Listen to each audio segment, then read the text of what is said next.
Iglesia, pueden tomar sus lugares. Gracias.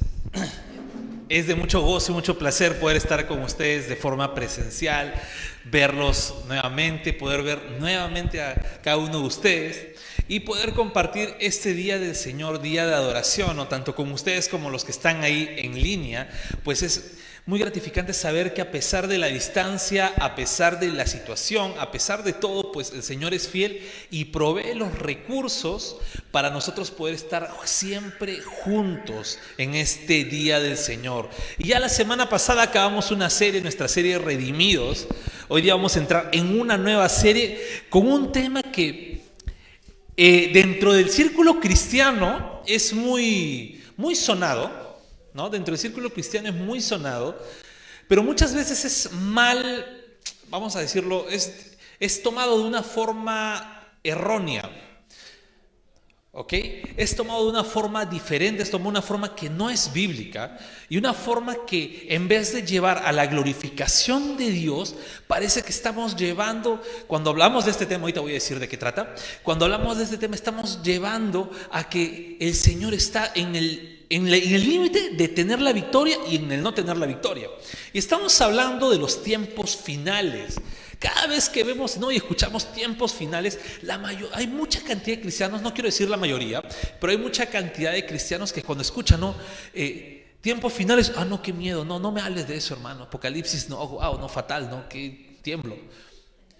Y me hace recordar cuando iba a la iglesia de niño con mi mamá y mi abuela. Muchas veces el pastor predicaba de Apocalipsis y yo le rogaba a mi abuela que nos vayamos a la casa, porque me daba un poco de miedo. Y yo decía, no, Apocalipsis no, nada que ver. Y nos quedamos a veces con esos traumas cuando vemos lo que trata de los tiempos finales. Y no, la Biblia no, cuando habla de tiempos finales, no está hablando de algo catastrófico. No está hablando de algo que, wow, el cristiano tiene que tener miedo porque no sabe lo que va a pasar. No, porque en la Biblia nos da mucha esperanza con respecto a estos temas. Entonces, hoy día vamos a entender un poco el final. Vamos a hablar sobre entendiendo el final. Y el dogma o creencias de los tiempos finales no es solo del cristianismo. Si ustedes revisan otras tradiciones, otras culturas, otros pueblos o por historia o otras religiones, siempre van a tener su etapa final. Es más, ¿se acuerdan cuando en el 2012 agarraron el calendario de los mayas y dijeron en el 2012 se acaba el mundo? Sacaron una película del 2012 y dijeron tiempos finales. Ahora 2020. Ahora con la vacuna dicen no, 2030. Y no se sabe, ¿verdad? Uno dice no, pero toda cultura, toda tradición tiene su escatología, porque ese es el término, con respecto a los tiempos finales, y todos tienen con respecto a cómo se va a acabar el mundo. Ahora, la pregunta con respecto a ello es que cada cultura no solamente se hace la pregunta, o cada persona, de cómo brotó la humanidad, sino hacia dónde se dirige, hacia dónde va a terminar. Y pues vemos también en la filosofía incluso muy antigua, Platón, un gran filósofo, pues hablaba de la inmortalidad del alma. Y a partir de esta idea, pues se ha creado mucho tema de controversia, mucha conversación, ¿no? Filósofos como Spinoza, que era un filósofo panteísta, o Wolff y Leibniz, que planteaban también con la inmortalidad del alma, e incluso Immanuel Kant, famoso ateo, retuvo la teoría de la doctrina de la inmortalidad del alma porque decía que no podía haber otra razón. En aspecto filosófico se plantean una inmortalidad del alma. En la religión, las religiones paganas, ¿no?, que también tienen su escatología. Por ejemplo, el budismo dice que al finalizar todos van a llegar al nirvana. No, el mahometanismo dicen que no, llegan a un paraíso sensual, ¿no? Los musulmanes son terribles, ¿no? Dicen que si un musulmán muere por la yihad, le tocan 40 vírgenes, ¿no? Y por eso ellos mueren, ¿no? Mueren felices incluso. pero ellos tienen su paraíso sensual. El hinduismo tiene un placentero campo de cacería y da risa, ¿no? Aquí se abstienen de comer carne, pero sus creencias los llevan a que van a tener un campo de cacería. Entonces toda cultura, ¿no?, siempre va a mantener sus ideas con respecto al final de los tiempos. Y ahora, debemos decir algo, que al hablar de un final, ¿okay?, o de los tiempos finales, no estamos pensando en una destrucción total, ¿no?, o al finalizar nuestras vidas, decir, ahí acabó todo.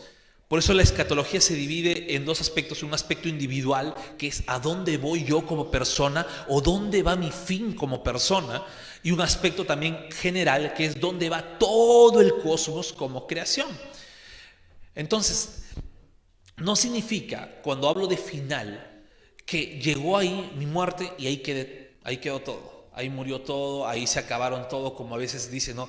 Ya en la muerte se acaba todo, se acaba. No, vamos a ver lo que nos dice la Biblia con respecto a ello.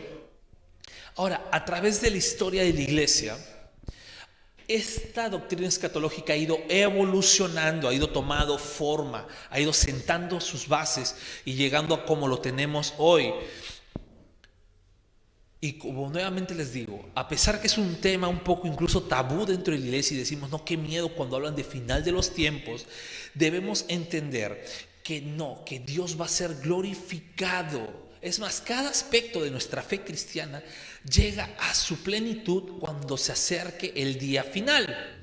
Dios va a ser glorificado de forma perfecta y definitiva. El ser humano va a pasar un estado donde ya no va a haber pecado. Vamos a tener un estado perfecto, sin pecado en el día final. Cristo va a tener una corona perfecta, en perfecta victoria. Va a ser coronado en perfecta victoria. Si bien es cierto, el Señor ya venció, está llevando toda su iglesia a la perfección de la victoria hasta el día final. Por eso que aún vemos todavía la influencia del maligno, pero la victoria es del Señor. ¿Ok? Mi salvación llega a la plenitud mediante la obra del Espíritu Santo en la completa redención y glorificación del pueblo de Dios. Hemos estado viendo ya en Redimidos, en la serie Redimidos, cómo el Señor va a llevarnos a un punto de una santificación perfecta, y eso va a ser en el día final, no va a ser en esta vida, va a ser en el día del Señor. Con nuestra muerte, nuestra alma va a ser ya completamente santificada, y en la segunda venida del Señor, en la resurrección de los muertos, luego del juicio, pues nuestros cuerpos van a ser cuerpos glorificados como el de Cristo. Y con respecto a la iglesia, ¿cómo llega el tiempo final? La iglesia, el Señor le da la victoria porque la ha preservado durante toda la historia. Entonces, todo ello nos debe hacer bien cuando hablamos de últimos tiempos. Nos debe llevar a la esperanza y confianza de que el triunfo es del Señor. No cuando vemos los últimos tiempos, mira cómo el diablo se ha levantado. Mira cómo Satanás está actuando. No. Los últimos tiempos nos llevan a la esperanza que la victoria es del Señor. ¿Sí? Entonces vamos a orar para poder empezar, y vamos a ver hoy día 3 aspectos para entender los tiempos finales, ¿no? Y mantener viva esa esperanza con respecto a los últimos tiempos, ¿sí? A los tiempos finales. Bendito Dios Todopoderoso, te damos la gloria, Señor. Ayúdanos a entender esta enseñanza, ayúdanos a entender esta prédica, y sobre todo, Señor, háblanos para nosotros poder también practicar y vivir lo que tu palabra nos enseña. Dios Todopoderoso, sabemos que desde tu resurrección en la cruz estamos en los últimos tiempos y mantenemos la esperanza viva en ti, que tuya es la victoria. En el nombre de Jesús, amén. Muy bien, vamos a ver una primera fase de la escatología. Esto es propio de la escatología individual, ¿no? Y vamos a hablar de la muerte física. Ya hemos visto que el ser humano está compuesto de una parte una parte material, que es el cuerpo, y una parte inmaterial, que es el alma. ¿Sí? Entonces, ya al tener ello, ¿qué es la muerte física? Es cuando el alma, o sea, la parte inmaterial, se separa de la parte material. Eso es la muerte física, ¿ok? Es la separación entre cuerpo y alma. Ojo, eso quiere decir que son separados, pero no aniquilados. Hay muchas sectas que mantienen que cuando hay esa muerte, el ser humano es completamente aniquilado y ya no hay más existencia de sí mismo. Y no, sino simplemente es la separación. ¿Sí? Y si lees tu Biblia, vamos a ir abriendo en Eclesiastés 12:7. La puedes leer, la puedes prender. Tú que estás en casa también la puedes leer, la puedes prender. En Eclesiastés 12:7, el sabio nos habla algo fundamental con respecto al tema de la separación de cuerpo y el alma. Y dice la palabra de Dios: y el polvo vuelva a la tierra como era, y el espíritu vuelva al Dios que lo dio.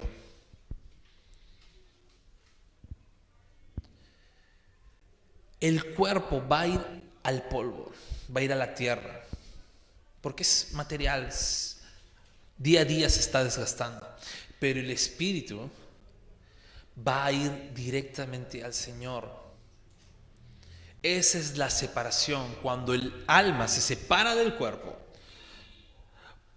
pues el cuerpo ya no tiene razón de ser.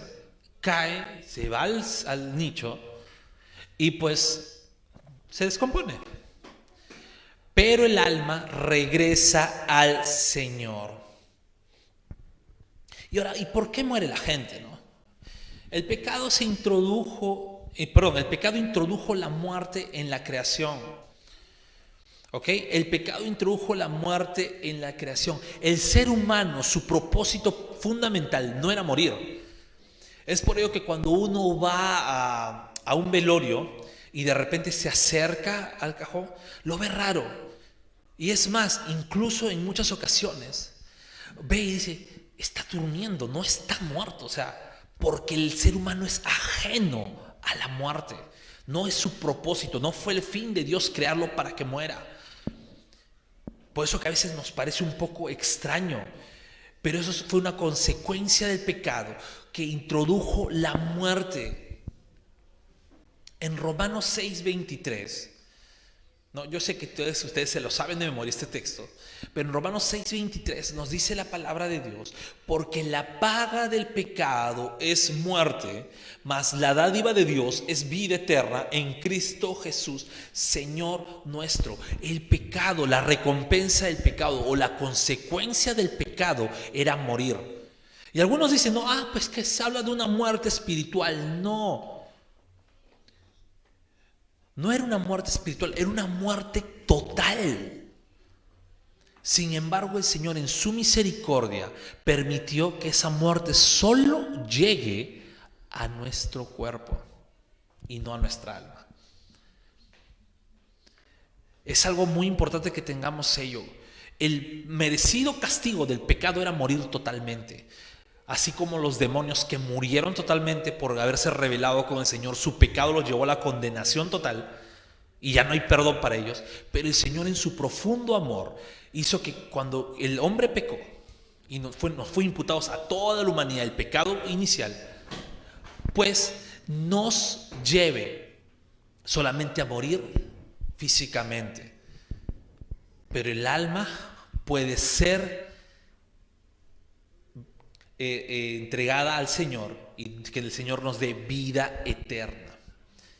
Entonces, la pregunta podría ser, ¿no? Pero si el Señor ya perdonó el pecado, es más, todos los que somos cristianos, el Señor nos perdonó el pecado, ¿por qué mueren los cristianos?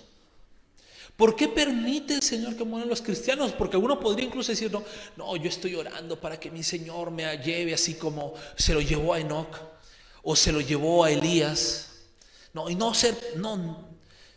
oremos de esa manera. Y más bien gocémonos cuando veamos que el Señor nos va a llevar a su presencia. ¿Por qué? Porque lo primero, ¿por qué mueren los cristianos? Es para ser partícipes de la experiencia y sufrimiento que Cristo padeció. Ahora, no ser partícipes para que sea un mérito para nuestra salvación. Simplemente el Señor nos hace partícipes en ese sufrimiento. Nos hace padecer lo mismo. Y dice 1 Pedro 4, del 12 al 13, búscalo, apúntalo. ¿Ok? Yo sé que estás apuntando ahí todos los textos que estamos dando. 1 Pedro 4, del versículo 12 al versículo 13, dice: amados, no se sorprendan del fuego de prueba que les ha sobrevenido, como si alguna cosa extraña les aconteciese, sino, ¿qué dice? Gócense por cuanto son partícipes de los padecimientos de Cristo, para que también en la revelación de su gloria se gocen con gran alegría. Y ahora, ¿sabes en qué contexto lo está escribiendo Pedro? En un contexto de persecución. En un contexto donde están matando cristianos como si estuvieran matando pollos en una avícola. En ese contexto, Pedro escribe y dice: no se sorprendan si los persigan, no se sorprendan si los prenden, no los sorprendan si los matan, gócense. Porque incluso en esa muerte es que ustedes están siendo partícipes del padecimiento que Cristo, nuestro Señor, sufrió. ¿Ok? ¿Por qué mueren los cristianos? Para complementar la santificación de las almas de los creyentes. Recuerden, este cuerpo material, a raíz del pecado y la consecuencia, muere día a día, por eso envejeces, ¿no? Si miras a la persona que está a tu costado y la ves un poquito más arrugada, pues dile: ¿sabes qué? Estás envejeciendo, estás muriendo. ¿Ok? No miren mucho nomás. La otra vez mi hermana me mira y me dice: está tu cabello bien plomito, me dice. Estás viejo, me dice. Ah, sí, le digo. ¿Por qué? Porque nos toca padecer ello.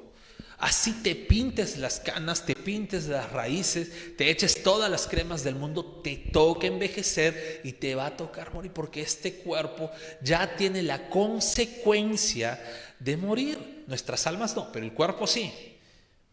Y es necesario para poder completar la santificación de los creyentes. En Hebreos 12:23 dice: a la congregación de los primogénitos que están inscritos en los cielos, a Dios el juez de todos, a los espíritus de los justos hechos perfectos. Está hablando de un contexto celestial y está hablando del espíritu de los justos que ya en el cielo fueron hechos perfectos. Entonces, el Señor permite la muerte en los creyentes para llevarlos de todavía la imperfección en la que están a una completa perfección. ¿Y por qué mueren los cristianos? Para que el aguijón de la muerte les sea quitado. Porque el cristiano muere físicamente y ahí ni nunca más vuelve a morir. El aguijón de la muerte se le quitó. Es por ello que 1 Corintios 15:55 nos dice una verdad, y una verdad un poco, incluso hasta Pablo lo escribe. Yo me lo imagino un poco sarcástico Pablo, sarcástico y retador en 1 Corintios 15:55, porque Pablo escribe: ¿dónde está, oh muerte, tu aguijón? ¿Dónde, oh sepulcro, tu victoria?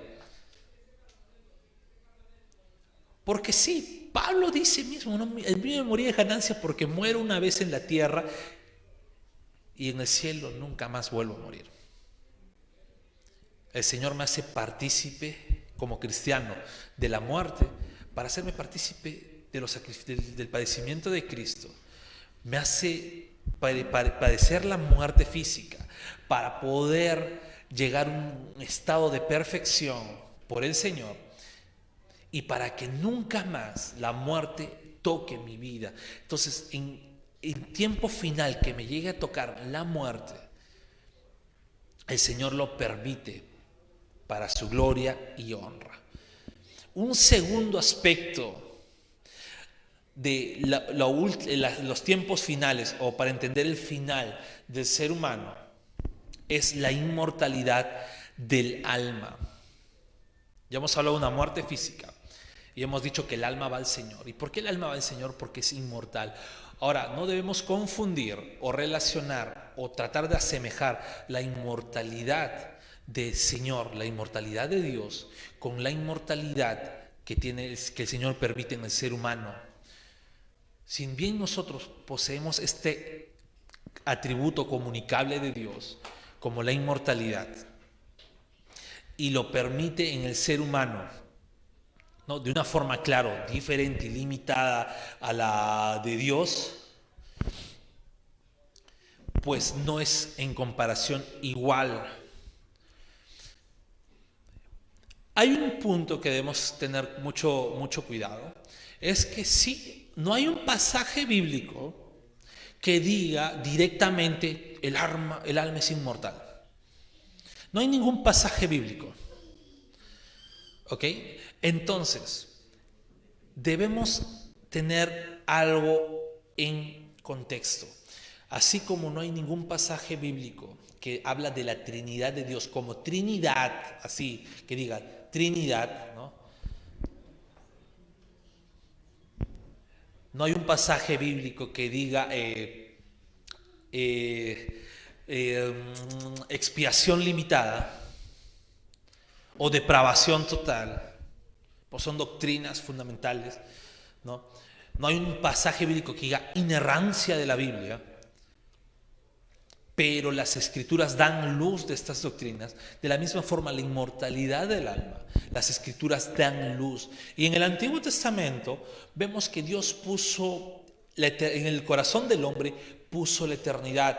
Lo voy a leer rápidamente, pero apunta el texto. Eclesiastés 3:11 dice: todo lo hizo hermoso en su tiempo y ha puesto eternidad en el corazón de ellos, sin que alcance el hombre a entender la obra que ha hecho Dios desde el principio hasta el fin. El Señor puso eternidad en el corazón del hombre. Siempre le ha puesto eternidad. ¿Por qué? Porque es una característica que el Señor ha permitido. También en la doctrina del Sheol, que lo podemos ver en el Antiguo Testamento como Sheol. Dice Salmos 49:15, dice: pero Dios redimirá mi vida del poder del Sheol, porque Él me tomará consigo. Lo vamos a ver en el siguiente punto con mayor fuerza, pero el Sheol lo veían los judíos de dos formas. Lo veían como el sepulcro, como la tumba, pero también lo veían como el castigo para los injustos. Y lo que aquí está diciendo el salmista es que el Señor no va a permitir que su alma se quede en el Seol, o sea, que se quede en la tumba, sino el Señor lo tomará consigo. ¿Sí? También en la enseñanza de su resurrección en el Antiguo Testamento, en Daniel 12:2, nos dice: y muchos de los que duermen en el polvo de la tierra serán despertados, unos para vida eterna y otros para vergüenza y confusión perpetua. Nuevamente está dando luz a la inmortalidad del alma. Y también en el gozo y la comunión con Dios después de la muerte.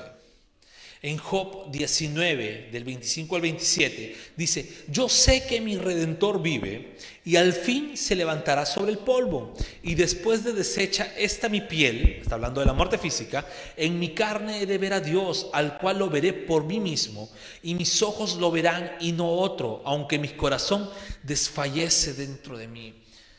Está hablando ya de una muerte física, pero que va a ver al Señor con sus propios ojos después de la muerte misma. Entonces el Antiguo Testamento nos da luz de la inmortalidad del alma, y el Nuevo Testamento igual. El Nuevo Testamento nos habla de la sobrevivencia del alma. En Mateo 10:28 dice: y no teman a los que matan el cuerpo, mas el alma no pueden matar. Teman más bien a aquel que puede destruir el alma y el cuerpo en el infierno. Está hablando de la inmortalidad del alma, de cómo el alma puede sobrevivir en el Señor. También nos habla el Nuevo Testamento de una resurrección. Y en Filipenses 3, del 20 al 21 dice: mas nuestra ciudadanía está en los cielos, de donde también esperamos al Salvador, al Señor Jesucristo, el cual transformará el cuerpo de la humillación nuestra para que sea semejante al cuerpo de la gloria suya, por el poder con el cual puede también sujetar a sí mismo todas las cosas. Está hablando de una resurrección. Y está hablando aquí que nuestra alma va a estar en los cielos, porque nuestra ciudadanía no es aquí en la tierra, sino en el cielo. Y también nos habla de la vida bienaventurada de los creyentes en comunión con Dios. En Romanos 2:7 dice la palabra: vida eterna a los que preservando en bien hacer buscan gloria y honra e inmortalidad. Tanto el Antiguo y el Nuevo Testamento nos dan luz que nuestra alma es inmortal. Esto contradice muchas sectas que hablan de que, bueno, mueres, o muchos pensamientos que mueres y ahí quedó todo. Ahí quedó el sufrimiento, ahí quedó todo. No, la muerte física solamente es la separación de tu cuerpo y tu alma. Y como tu alma es inmortal, tiene un destino. ¿Ok? Como el alma es inmortal, tiene un destino. Y si bien es cierto, el fin de todo y todo, en la escatología, no, el fin de toda la humanidad, en el día del Señor, cuando el Señor venga por segunda vez, vamos a pasar a algo que se llama estado eterno. ¿Qué pasa con los cristianos que han muerto, o con las personas que han muerto antes de que el Señor venga por segunda vez? A esto se le llama estado intermedio. No es como algunos dicen que, bueno, el ser humano muere y duerme y se queda dormido, no tiene memoria de nada hasta cuando venga el Señor. No. Tampoco es que el ser humano muere y pues es aniquilado y se borra todo. No. Llega a un estado intermedio. Y esto debemos entender que la muerte física no es el final de la vida. Que al alma ser inmortal, pues el cuerpo, sí, va a la tumba, se descompone, pero nuestras almas inmortales, ¿a dónde van? Y vamos a ver un poco de historia. Hay 3 confesiones de fe de iglesias protestantes, ya que David lo mencionó bien, estamos en el mes de la Reforma, hay iglesias protestantes, iglesias reformadas, 3 confesiones históricas que hablan de dónde va el ser humano al morir, el creyente al morir. La confesión de Heidelberg dice: después de esta vida, no solo mi alma será inmediatamente llevada a Cristo, su cabeza, sino también mi cuerpo será levantado por el poder de Cristo, se unirá de nuevo con mi alma y será hecho semejante al glorioso cuerpo de Cristo. Está hablando que el cristiano cuando muere se va con Cristo, y que en el día del Señor, pues su cuerpo va a ser resucitado y va a ser semejante al cuerpo glorificado de Cristo. La confesión de Westminster, ¿no?, la que más me gusta, dice: las almas de los justos son hechas perfectas en santidad, son recibidas en los cielos, en donde contemplan la faz de Dios en luz y gloria, esperando en la completa redención de sus cuerpos. Esta me encanta cómo lo hace la confesión de Westminster. Y la segunda confesión helvética dice: creemos que los fieles, después de morir el cuerpo, van directamente al cielo. Es bastante resumida, pero importante. La iglesia en la historia, o la iglesia histórica, la iglesia cristiana histórica, cree en ello, cree en la inmortalidad del alma, y cree que el alma del creyente al morir va al cielo con el Señor. Entonces vamos a ver el estado intermedio, como les dije, de los justos.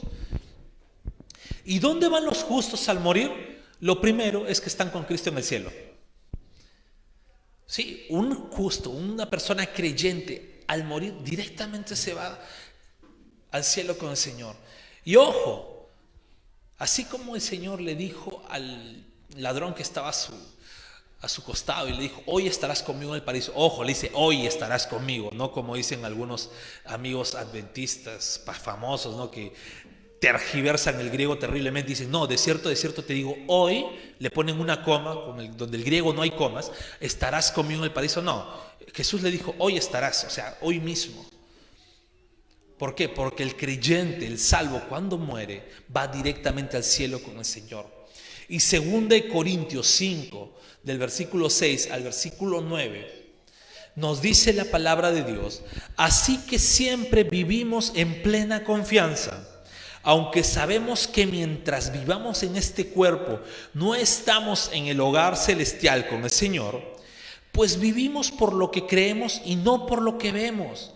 Si estamos plenamente confiados y preferíamos estar fuera de este cuerpo terrenal, porque entonces estaríamos en el hogar celestial con el Señor. Así que ya sea que estemos aquí en este cuerpo o ausentes en este cuerpo, nuestro objetivo es agradarlo a Él. Pablo está hablando que si estamos confiados plenamente en Dios, preferiríamos en verdad estar fuera de este cuerpo. ¿Por qué? Porque estaríamos directamente con el Señor. Estaríamos directa. Un cristiano no debería tenerle miedo a la muerte. Tampoco debería buscarla, ojo. Así que nada, que me voy a tirar del 6º piso, cosas así. No debería buscarla, pero no debe tenerle miedo a la muerte. Debe decir más bien, wow, se acerca el día que me vaya a encontrar con mi Señor. ¿Por qué? Porque va a ir directamente con Él. ¿Qué más le pasa al alma del justo cuando muere? ¿A dónde? ¿Qué es lo que va? A su estado intermedio. Va a descansar.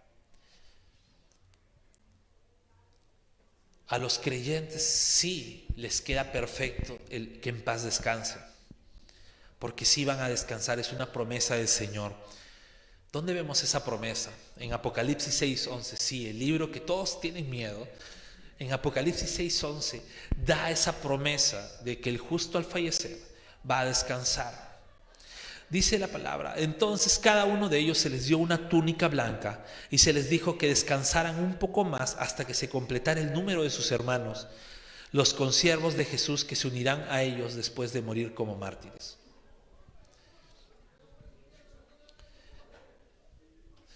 Eso es lo que pasa con el alma de los justos. Descansan. ¿Qué más hacen? Y esto me encanta, aunque algunos dicen, no me veo de esta forma. Pero así como acá nos gusta servir, ¿no? Hoy hemos estado como hormiguitas acá mientras arreglamos todo, ponemos la transmisión y hemos estado incluso ahí, no, ya sí que tú haces esto, tú colocas el parlante, tú colocas las luces y todo. Estamos sirviendo a nuestro Dios, algunos están sirviendo en la puerta. Servimos de diferentes formas a Dios. Al morir, vamos a seguir sirviendo a Dios. Apocalipsis 7:15 dice: por eso que están delante del trono de Dios y le sirven día y noche en su templo, y aquel que está sentado en el trono les dará refugio. Hoy día servimos incluso por fe, porque no podemos ver a Dios cara a cara, pero servimos con gozo. A veces decimos, no importa si no como, pero voy a estar sirviendo. No importa si no duermo, voy a estar sirviendo. No importa si me duele, pero voy a estar sirviendo. ¿Por qué? Porque me agrada y me place. Es mi naturaleza servir a Dios. Ahora imagínense servir a Dios día y noche, pero en su santa presencia y en plenitud de su presencia. Eso es lo que les espera a los justos, a los hijos de Dios, cuando el Señor los llame a su presencia. Servirle día y noche. Yo sé que con eso les estoy motivando a decir, Señor, llévame ya. Pero todavía no, recuerden, es el tiempo del Señor. ¿Y qué más hacen los justos cuando están con el Señor? Reinan con Cristo. Están reinando con Cristo. Él es el Rey de Reyes y nosotros reinamos cuando estemos en su presencia con Él. Estamos reinando con Él. Apocalipsis 24 dice: y vi tronos y se sentaron sobre ellos los que recibieron la facultad de juzgar, y vi las almas de los decapitados por causa del testimonio de Jesús y por la palabra de Dios, los que no habían adorado a la bestia ni a su imagen, y que no recibieron la marca en sus frentes ni en sus manos, y vivieron y reinaron con Cristo 1000 años. Y miren, no voy a hablar de cuál es la marca, no voy a hablar de cuál es el sello, si es literal o no. No es literal, pero ya no voy a hablar ni me voy a meter en ello. Pero sí voy a decir algo: los que viven conforme a los estatutos de Dios, los que viven conforme a los designios de Dios, los que no se han arrodillado al sistema de este mundo que es la bestia, los que no se han arrodillado y han decidido seguir lo que el mundo dice y no lo que dice Dios, los que no han puesto su mente en convicción de este mundo, ni han puesto sus manos por obra en lo que este mundo dice, dejándose sellar por este mundo, por esta bestia, y están viviendo conforme a los estatutos de Dios y llegan al cielo, gobiernan desde el cielo con el Señor. Hay una esperanza grande cuando un hijo de Dios le llega a su etapa final en esta vida. Pero hay algo también muy triste, y es: ¿qué pasa con los impíos que no han sido transformados por el Señor?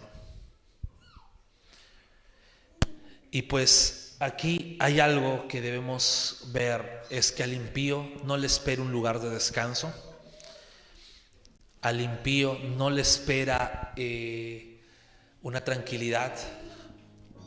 El impío va a un lugar de tormento donde no hay escapatoria. Cuando Cristo habla del rico y Lázaro, y vemos en Lucas 16 de 23 al 26, dice: y fue al lugar de los muertos, allí en medio del tormento vio a Abraham a lo lejos con Lázaro junto a él. Lázaro era un hombre justo. Y el hombre rico gritó: Padre Abraham, ten piedad, envíame a Lázaro para que moje la punta de su dedo en agua y refresque mi lengua. Estoy en angustia, estoy en llamas. Abraham le dijo: hijo, recuerda que tuviste todo lo que quisiste durante tu vida y Lázaro no tuvo nada. Ahora él está aquí recibiendo consuelo y tú estás en angustia. Además, hay un gran abismo que nos separa. Ninguno de nosotros puede cruzar hasta allí y ninguno de ustedes puede cruzar hasta aquí. Al impío no le espera un lugar de descanso, le espera un lugar de tormento, un lugar donde no puede escapar. Y aunque sé que es muy conocida esa doctrina del purgatorio, dice no, que va a un lugar intermedio para pagar los pecados y luego después ya va a llegar al cielo, no, si es que es, no existe eso.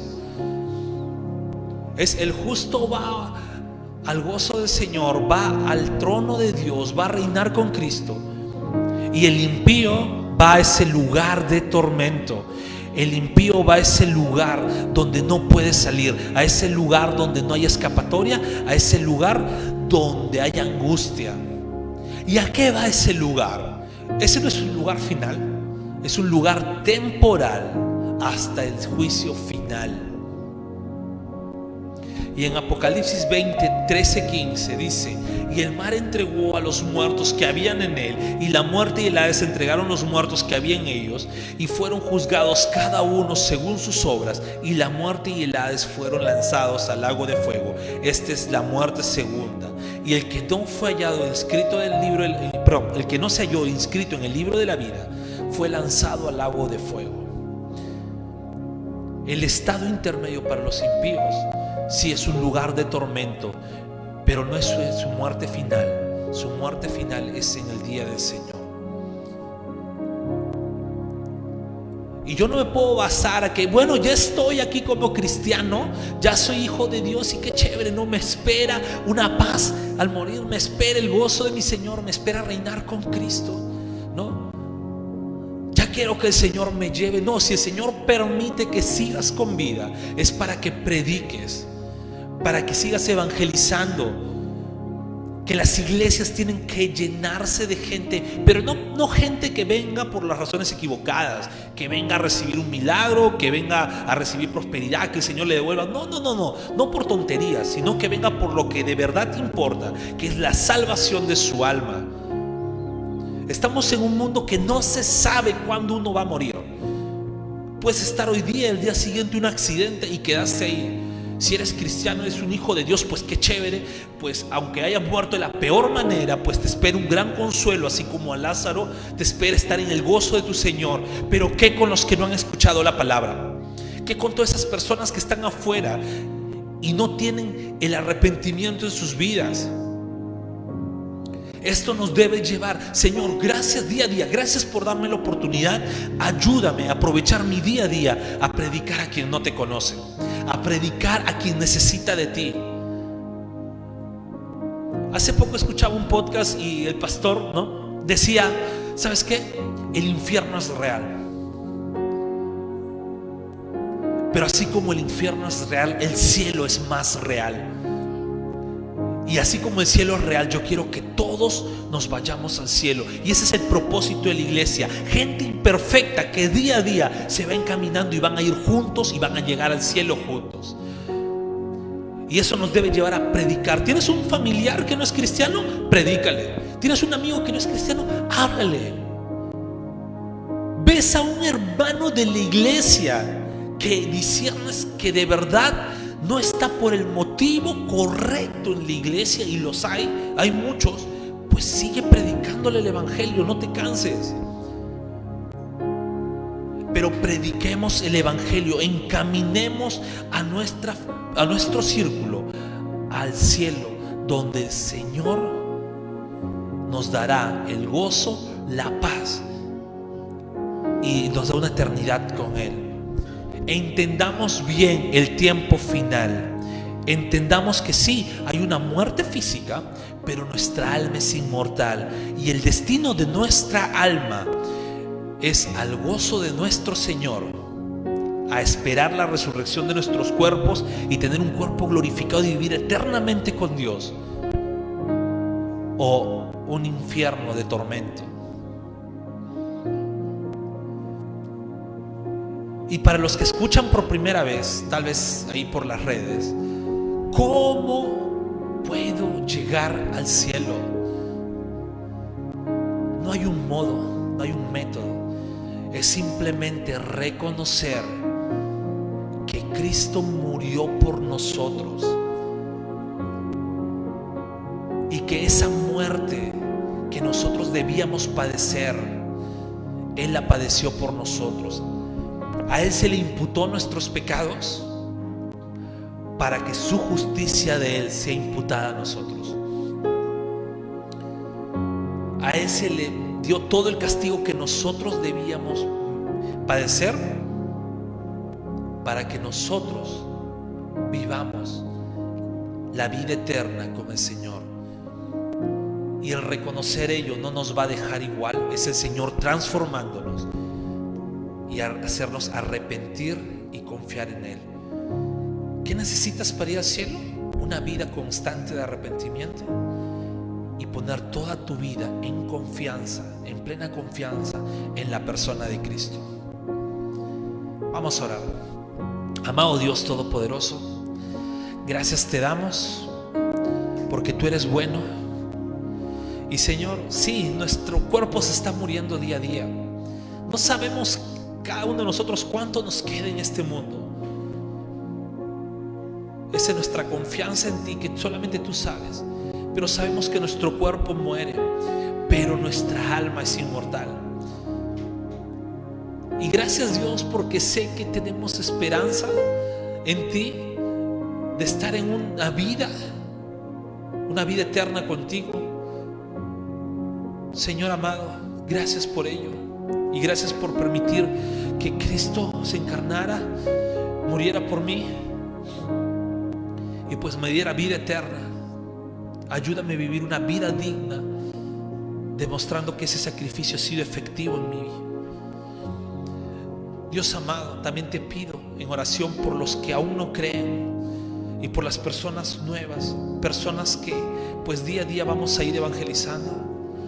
Señor, tú puedas permitir que también se encaminen y vayan a esa eternidad contigo, porque la victoria es tuya, Señor.